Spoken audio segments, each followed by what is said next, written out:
Welcome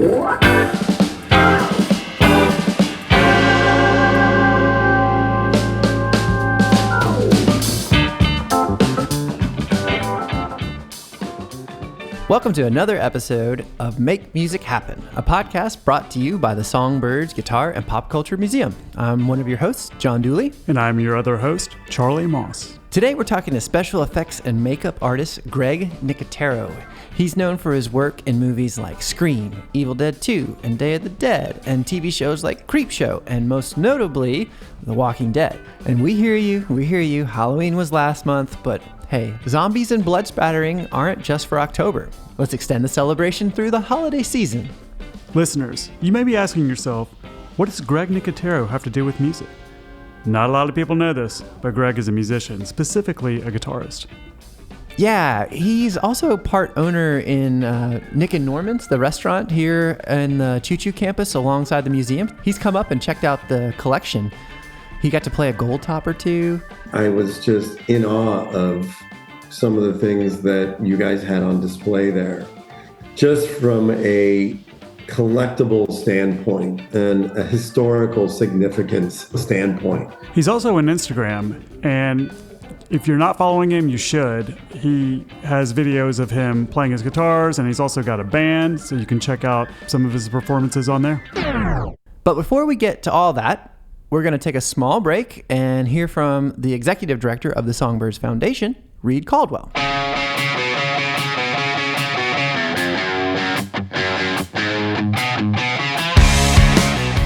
Hey, Reed, what's going on with the foundation and the museum these days?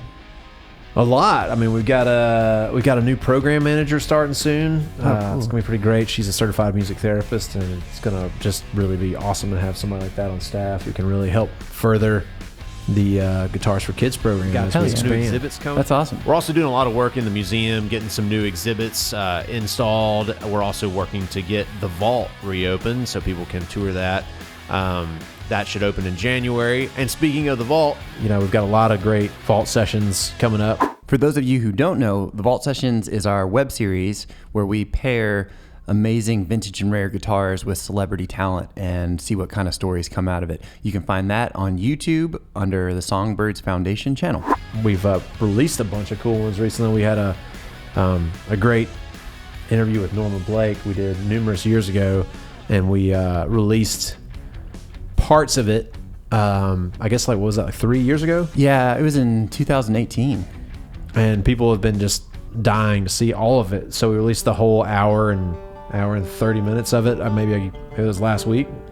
We got a lot of great comments. We had a guy that I read some of the comments yesterday. It's just awesome to see people being excited about Norman Blake and just knowing how important he is to music and how many albums he was on. I mean, he was on everything, every Johnny Cash album. He was on, Bob Dylan's albums, and I mean, just countless. I mean, Oh Brother, Where Art Thou? That's cool. You brought one of those comments here today to read, right? Yeah, I'm just gonna paraphrase, but this guy was saying that his wife passed away like 4 years ago from cancer, and oh no, he just been crushed since then, and really hasn't been able to play his instrument anymore. And then he saw Norman Blake, who's I think 83 now, playing on the Vault Sessions, and he got excited again and picked his guitar up and played it. Helped him kind of work through some stuff. I think that kind of stuff is really awesome when you see the power of music. I know we talk a lot about our kids program, but we just want people to realize that the guitar is an amazing instrument that gives voice to a lot of people, helps people work through things.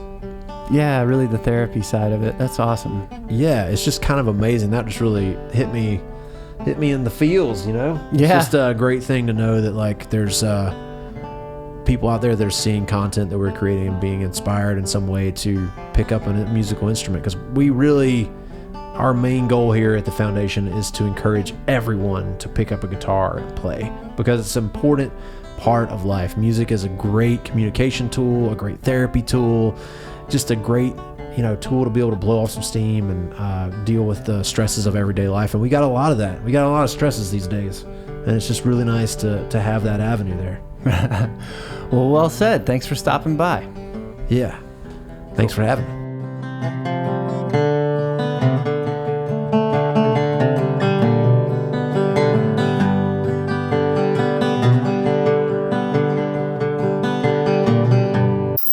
Okay. Back to Greg.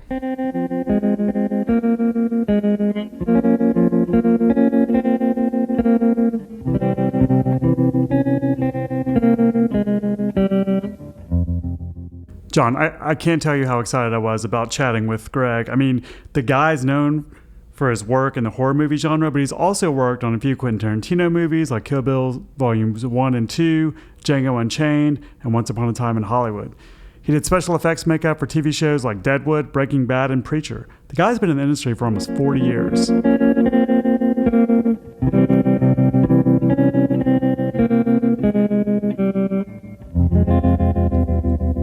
Dawn of the Dead was the movie that really made me want to learn about makeup. He's talking about the original Dawn of the Dead, by the way.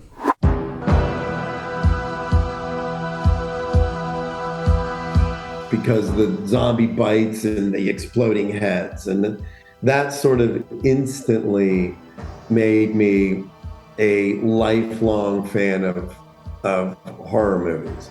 But I would have to say that Jaws was the movie that really made me want to do special effects, because I saw a couple of, in Time Magazine, Time Magazine, right when Jaws came out, there were a few photos of the shark behind the scenes, like in the dry dock that was being repaired.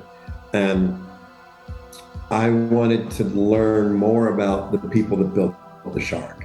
I have to come clean right here. I'm actually not that much of a horror guy, but it is always cool to hear stories about how people we admire, or even just masters of the craft, became inspired to make their own path in their specific medium. Yeah, and Greg has a great story about Spielberg's ingenuity while making Jaws. Like when his back was against the wall and he had to pull something out of his ass because the production company was starting to basically shut down the movie. He was in his early 20s when he made that movie. And to understand the ins and outs of filmmaking as well as he did, when the effects people came and said, yeah, we're having trouble with the shark, we're not going to be able to see the shark nearly as much as we had hoped, for them to come up with an idea of like, oh, well, why don't we just drag a barrel around behind the orca, and the audience associates the shark with the barrel. So when they see the barrel, which was just a plastic barrel painted yellow, it actually elicited an emotional response. That to me is the brilliance of what Steven Spielberg did and his team. I love hearing that. It's a minimalist solution with just like huge emotional affect. And in the same vein, we have to mention John Williams. That score was just so simple and so eerie. We're listening to it right now. It still works.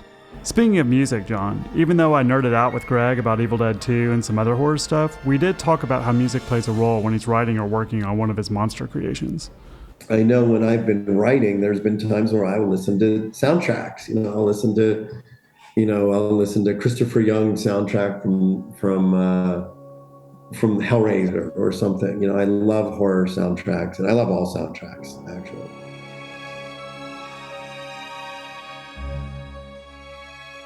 So it really is interesting that music has such a tremendous connection to that creative spark. If you're sitting there sculpting and you're listening to music, there's a certain sort of groove that you get into, and I think music helps you find that rhythm that allows you the opportunity to feel creatively free. I think music does that, and it does it in a really fundamental way.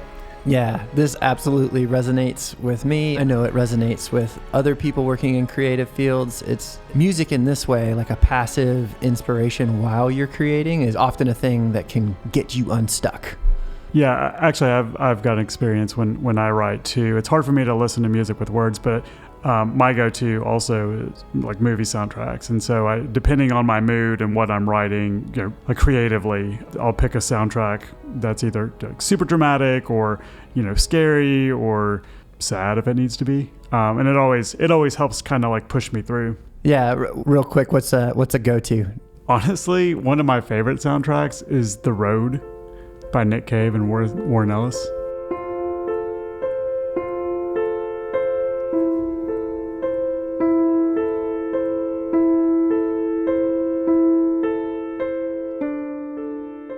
Well, I do want to say there's something very unique about the combination of horror movies and music, especially guitar players, because a lot of my friends are big musicians who play in bands who are fans of the work that I do. And consequently, I'm fans of the work that they do. So I find I've been friends with Kirk Hammett for 30 years almost. Phil Collins / Scott Ian, a lot of these guys that are guitar players are big fans of horror movies, and we became friends just out of that common interest, which I find really kind of unique. I started playing when I was 13 or 14 years old. I had a red Kalamazoo guitar that I got, and I listened to Leonard Skinner and Rush and Led Zeppelin and Triumph. The way he name drops here, just a few friends, Yeah, but I guess as big time as it is, there's still a humble beginning to it all. I can just imagine Greg plucking Stairway to Heaven on his guitar, those humble beginnings of like, man, I want to just learn this song. Can't stop until I learn this song. I play guitar for myself. It clears my head. It makes me feel good. I have a band that I play in that we've played a couple gigs, mostly comprised of people that were crew members on The Walking Dead. And we would get together and play covers, and we played a couple shows, and we have a great time doing it. And we're actually really good, but we're never together, and we never really have the time to set up these gigs. But I really love playing. I brought a Fender Acoustasonic and a Les Paul with me to Paris. By the way, I want to mention that Greg took time out of his really busy production schedule in Paris to talk with us. He talked with us like for over an hour. And I travel with guitars everywhere I go, and it's something that Slash told me once. It's like when they're on the road, he sits in his hotel room with his guitar in his lap all the time. So when I'm on location, it's kind of what I do too. When I'm back at my apartment or my hotel room, I'm sitting with the guitar in my lap playing. And that's the greatest medicine in the world.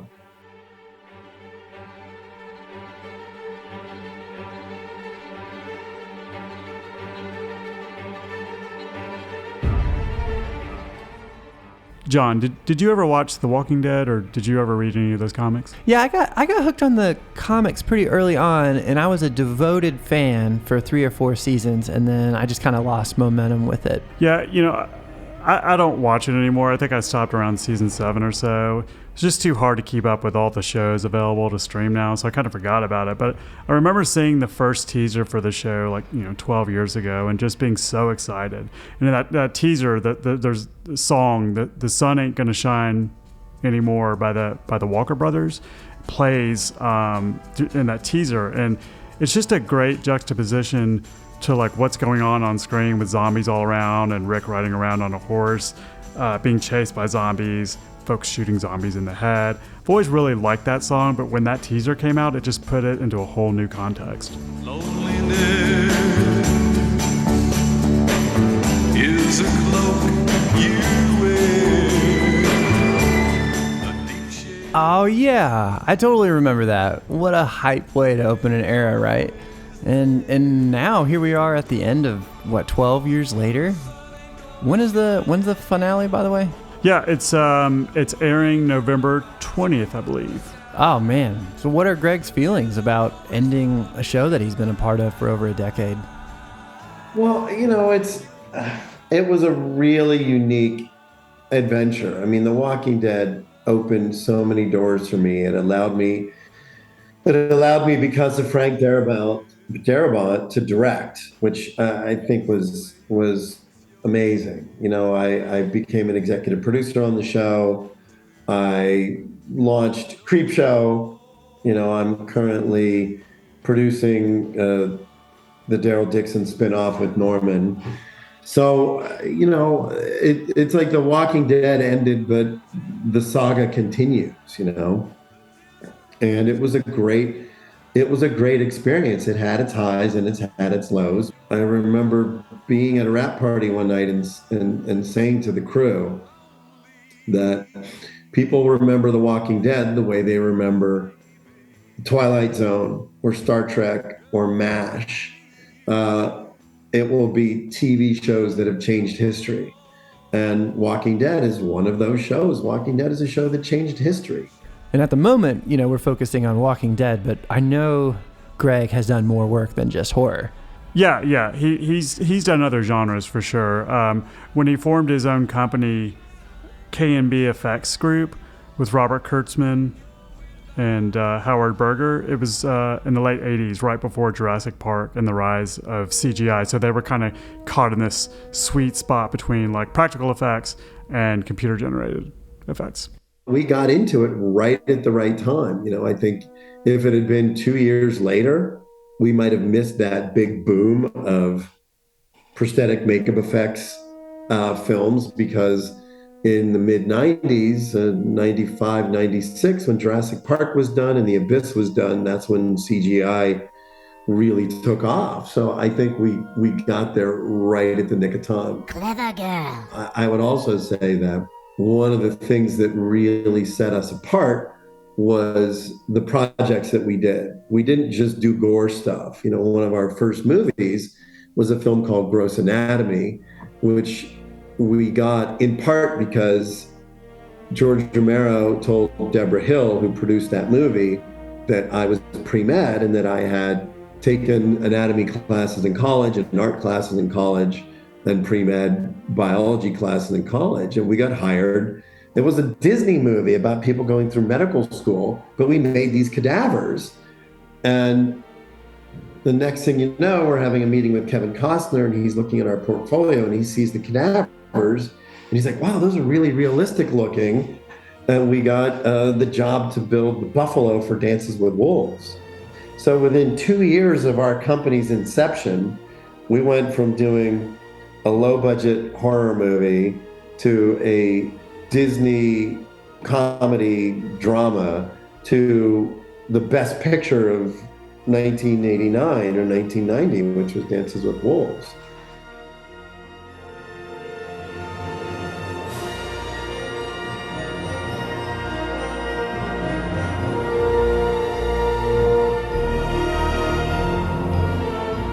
I know we're running out of time, John, but I really want to mention Evil Dead 2. It's one of my favorite movies.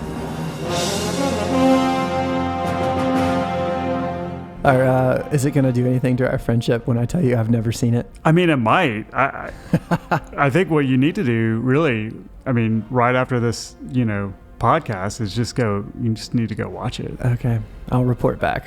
Greg told me during filming that he had his own video camera, and so he had it on all the time during production. Like he taped whatever he could, and so he was telling me like just how fun it was, and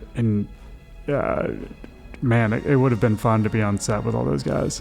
Oh man, I would love to get my hands on that. Maybe next year for the Halloween Smash, we can get him to give us some of that footage in lieu of a Q&A. We'll just show BTS of Evil Dead 2. That would be amazing. I talked to him about the cool special effects in Evil Dead 2. They're so over the top, just so amazingly fun and stupid and outrageous. Evil Dead 2 was really a lot of fun. We all lived in rental houses in Wadesboro, North Carolina, and it was like summer camp. You kind of, if somebody would have been smart, they would have filmed us. Well, I did, but none of us got murdered. I would say you'd make a movie about a bunch of filmmakers in a camp style like that, making a movie and getting killed off one by one. But for me, the fun part is that I did have a video camera with me at all times. Something that Tom Savini had sort of instilled in me, which is this, like, you have to document everything. You have to document everything that you do. And when we did Day of the Dead, I was the one that filmed all the behind the scenes footage with Tom's video camera. So I bought a video camera, and for a lot of the films that I worked on, I was the guy on set with the camera. Now they would never let you do that. Now they would never let you be on set with a camera, because now they realize, oh, well, you don't own that footage. We want to own that footage. We want to control it. It's all NDAs, and you got to sign this, and you can't shoot that. And it's all over the world is like that. So I feel like I was very fortunate enough at that time to have the foresight to have a camera with me on set and actually capture a lot of history. Just another quick plug for Greg's Instagram here. If you are into BTS content, you can see all kinds of stuff from The Walking Dead or whatever monstrosity Greg happens to be building in his studio at the time.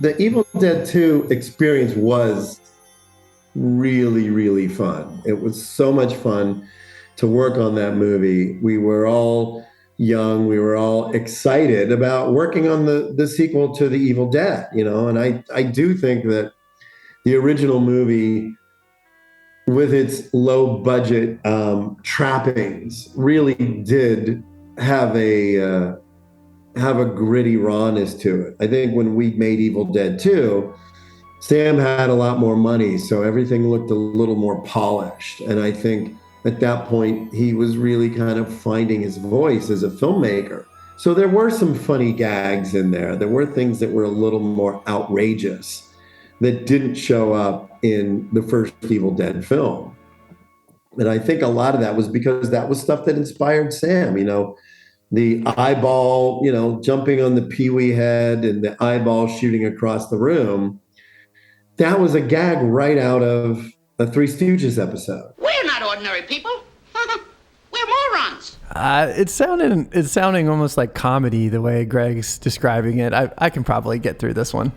Oh yeah, it's comedy horror at its finest. Yeah, that'll bring me around to the genre maybe. Oh, a wise guy, huh? Well, I think we're about out of time, so that's going to do it for this episode. As always, thanks for listening, and a very warm thank you to Greg Nicotero for spending some time with us. He's a great friend of the foundation. I wish I could be there. Look, I wish you could be here too. Look, next time you come back up to Chattanooga, we'll figure out something. I know. Well, it'll hopefully it'll be soon, maybe December, so we'll figure something out. Cool. All right. Thank you so much. Thank you. And I'm sorry if my connection sucked, but hopefully you got what you needed. Yeah, we did. Thank you very much. Okay. Have a great day. All right. Bye-bye. Thank you. Bye. See ya.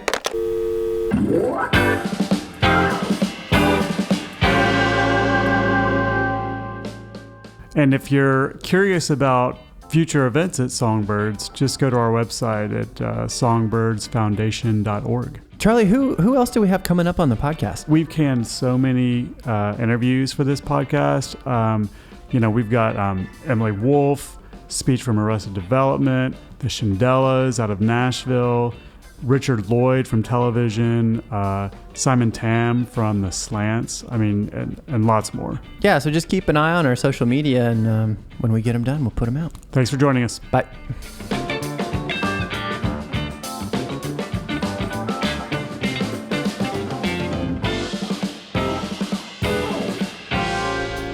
Make Music Happen is a production of the Songbirds Guitar and Pop Culture Museum. We are produced by Charlie Moss and Reed Caldwell. This episode was written by Charlie Moss and me, John Dooley. The edit, sound design, mix, and master was done by me. Our logo and show art is by Mars Michael. And special thanks to Greg Nicotero, Victoria Sauer, and WUTC.